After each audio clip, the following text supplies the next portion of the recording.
എല്ലാവർക്കും. ഏത് സ്കൂളിൽ നിന്നാ എല്ലാരും? അയ്യോ, നമ്മുടെ സ്കൂളിൽ നിന്നല്ലേ? നമ്മുടെ ഷൂട്ട് കാണുന്നല്ലേ? ഇത് ഒരച്ഛന്റെ അമ്മയുടെ മക്കളാ. നിങ്ങളുടെ നിങ്ങളുടെ കുട്ടികളാണോ?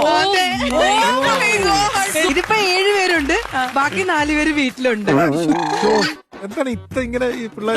അത് ഇങ്ങനെയൊക്കെ എന്ന് പറഞ്ഞാൽ ചേട്ടാ ദൈവം തരുന്നതല്ലേ. പിന്നെന്ന് വെച്ച് കഴിഞ്ഞാൽ ഞങ്ങള് ഇത് നിയന്ത്രിക്കാൻ വേണ്ടിട്ട് ഒരുപാട് കാര്യങ്ങളൊക്കെ നോക്കി കിട്ടാ. ഒരുപാട് ഇംഗ്ലീഷ് നോക്കി, ആയുർവേദം നോക്കി, ഹോമിയോ നോക്കി, യുനാനി നോക്കി.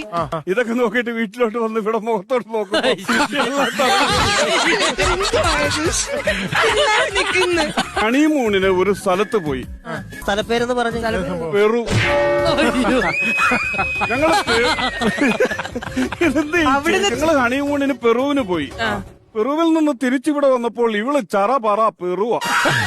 എനിക്ക് ഒരു റെസ്റ്റും കിട്ടിയിട്ടില്ല. പിന്നെ അല്ല, പക്ഷെ നിങ്ങൾ വീട്ടിൽ നിന്ന് ഒന്ന് മാറി നിന്ന് നോക്കിക്കൂടായിരുന്നു.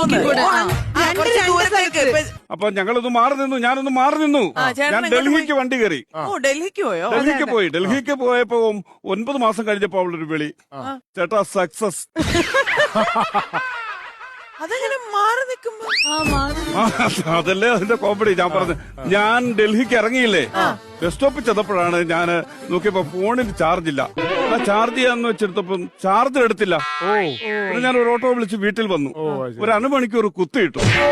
അതിനുശേഷമാണ് ഞാൻ പിന്നെ ഡൽഹിക്ക് പോയത്.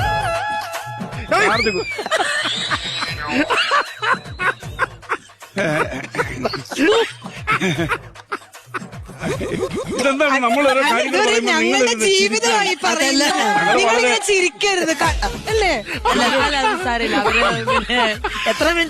എത്ര മിനിറ്റാ കുത്തിയിട്ട്? 1/2 മണിക്കൂർ. 9 മാസം ഇവിടെ വന്നപ്പോ ഇരട്ട കുട്ടികൾ എന്ത് ചെയ്യുമെന്ന് പറഞ്ഞു. 1/2 മണിക്കൂർ കൊണ്ട്. എന്റെ അമ്മേ.